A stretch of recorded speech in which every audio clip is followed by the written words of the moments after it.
Bonjour. Les micronutriments. Comment définir les micronutriments? Dans l'alimentation quotidienne, les vitamines et les minéraux constituent les micronutriments et prennent une place prépondérante. Ils sont vitaux pour le bon fonctionnement de l'organisme et chaque micronutriment soutient des fonctions spécifiques dans le corps. Par exemple, le fer joue un rôle clé dans l'envoi d'oxygène des poumons vers d'autres tissus.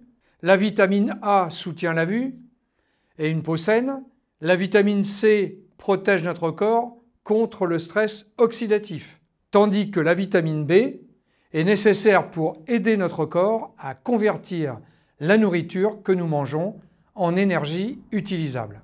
Alors, les vitamines et les minéraux participent à la quasi-totalité des réactions métaboliques et au processus de développement.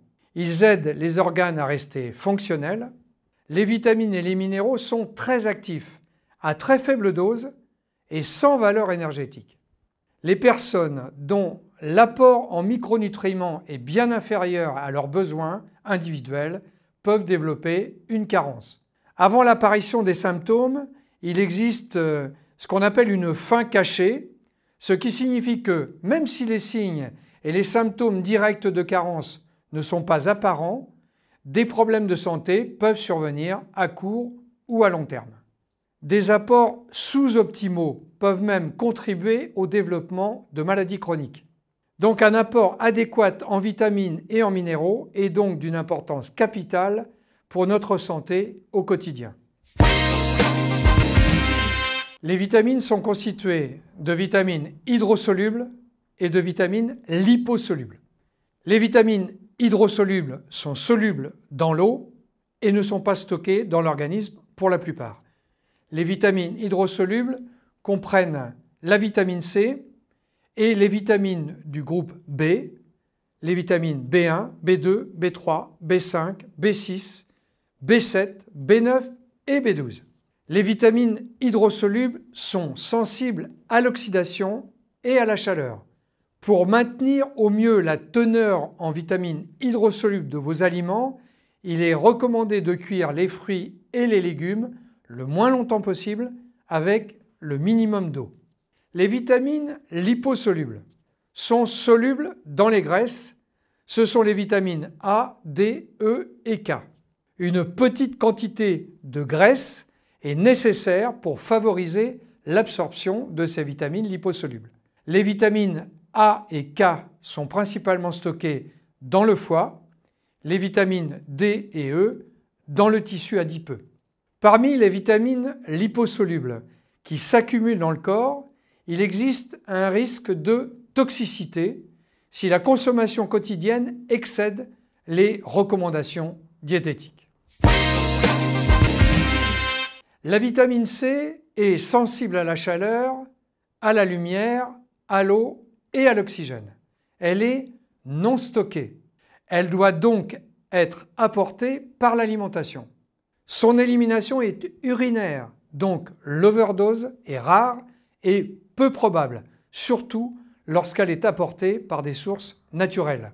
Elle participe au mécanisme des défenses immunitaires, à l'assimilation du fer et au processus de cicatrisation. La vitamine C contribue à la protection des cellules contre le stress oxydatif et intensifie et régénère l'activité d'autres antioxydants, dont la vitamine E. La vitamine C se retrouve en quantité importante dans la goyave, le cassis, l'acérola, le persil, le poivron, les choux, et son apport quotidien recommandé est de 80 mg par jour. Toutes les vitamines du groupe B sont essentielles, ce qui signifie que notre corps ne peut pas les fabriquer ou ne peut pas les fabriquer en quantité suffisante et nous devons les obtenir par notre alimentation. Parmi les vitamines du groupe B, notre corps est capable de fabriquer de petites quantités de niacine, encore appelée vitamine B3. Les vitamines B sont hydrosolubles. Elles ne sont donc pas stockées de manière appréciable dans l'organisme, à l'exception de la vitamine B12 qui est principalement stockée dans le foie. Et ces vitamines doivent donc être fournies régulièrement par les aliments. L'excédent des vitamines du groupe B est éliminé dans les urines. Les vitamines B1, B2, B3, B5 et B6 contribuent à un métabolisme énergétique normal. Les vitamines B9 et B12 à la production des globules rouges, à la synthèse des protéines, à la régénération des cellules et au bon fonctionnement du système nerveux central. Et les carences sont rares. Les principales sources sont représentées par les levures, les grains entiers, les graines, les noix, les abats, les légumes, les fruits et tous les produits laitiers. Les apports quotidiens sont en milligrammes pour les vitamines B1, B2, B3, B5 et B6 et en microgrammes, soit des millionièmes, pour les vitamines B7, B9 et B12. Concernant la vitamine A, cette vitamine A est aussi appelée rétinol. La vitamine A contribue au maintien d'une vision normale. La vitamine A a un rôle dans le processus de spécialisation cellulaire. Elle contribue au fonctionnement normal du système immunitaire. Elle contribue au métabolisme normal du fer et elle contribue au maintien d'une peau normale. Les sources sont constituées notamment par les carottes, le foie, les poissons, le lait, le beurre et les œufs. L'apport quotidien recommandé est de 800 microgrammes par jour. Concernant la vitamine D, celle-ci est encore appelée calciférol. La vitamine D contribue à des niveaux normaux de calcium dans le sang. Elle contribue au maintien d'os de bonne qualité.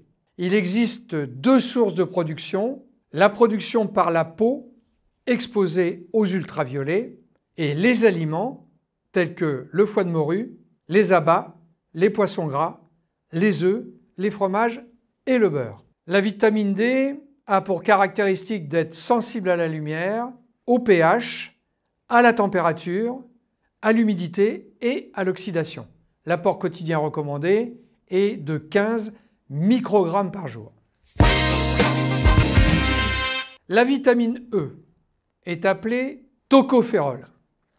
La vitamine E contribue à la protection des cellules contre ce que l'on appelle le stress oxydatif. La source principale de vitamine E est constituée par les amandes, les noisettes, les noix et les aliments gras sains. L'apport quotidien recommandé est de 12 mg par jour.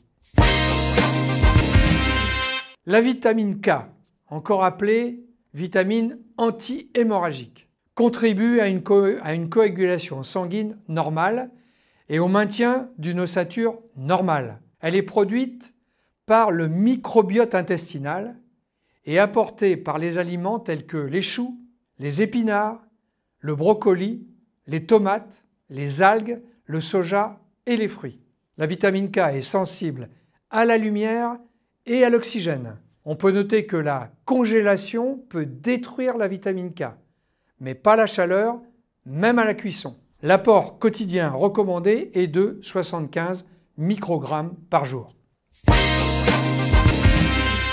Les minéraux sont traditionnellement divisés en deux groupes selon les quantités présentes et nécessaires à l'organisme. Vous avez les minéraux majeurs au nombre de 7 et les oligoéléments au nombre de 15. Les minéraux représentent 4 à 6% du poids du corps. Ils participent à la composition des hormones et des enzymes, à la construction des os et des dents, au maintien des fonctions cardiaques et neuromusculaires et au maintien de l'équilibre appelé acido-basique. Les minéraux sont plus résistants aux facteurs externes que les vitamines. Ils ne sont généralement pas altérés lorsqu'ils sont exposés à la chaleur, à l'air ou à la lumière. Certains minéraux tels que le cuivre, le fer et le zinc sont sensibles à l'humidité et peuvent réagir avec d'autres composants alimentaires tels que les protéines et les glucides. Les minéraux majeurs sont au nombre de 7. Le phosphore, le potassium, le chlore, le calcium, le magnésium, le soufre et le sodium. Individuellement et en fonction du type de minéral, l'apport journalier recommandé est supérieur à 100 mg par jour. Les oligoéléments sont au nombre de 15 et à l'état de traces dans l'organisme. Ils sont présents dans les tissus vivants en quantité infime et représentent moins de 0,01% du poids corporel total. L'apport quotidien recommandé est de quelques microgrammes par jour jusqu'à 14 mg par jour pour le fer. Le risque de carence est démontré pour l'iode, le cuivre, le fer, le sélénium et le zinc. Le corps d'un adulte contient environ 3 à 5 g de fer. Les phytonutriments sont des substances présentes dans certaines plantes et sont considérés comme bénéfiques pour la santé humaine. Vous pouvez augmenter votre apport en phytonutriments en mangeant des végétaux, y compris des fruits, des légumes, des céréales complètes, des épices et en buvant du thé. Vous favorisez ainsi le fonctionnement normal de l'organisme. Souvent, l'alimentation quotidienne n'est pas suffisamment équilibrée, notamment en fruits et en légumes. Elle n'apporte pas dans ce cas les apports en vitamines et en minéraux recommandés. Une alimentation saine, équilibrée est importante pour obtenir tous les nutriments importants pour la santé. Cependant, l'utilisation de compléments alimentaires peut réduire les carences alimentaires et améliorer l'état nutritionnel sans dépasser les niveaux d'apport sûrs. Il existe de nombreuses raisons potentielles pour compléter le régime alimentaire avec des compléments alimentaires. Les compléments alimentaires qui conviennent dépendent de facteurs tels que l'âge, le sexe, les habitudes alimentaires et bien sûr le mode de vie. En conclusion, je dirais que en complétant l'alimentation avec des compléments alimentaires qui répondent à vos besoins individuels, vous pouvez en toute sécurité contrer les problèmes de santé potentiels causés par une alimentation déséquilibrée et en même temps obtenir des bénéfices pour votre santé.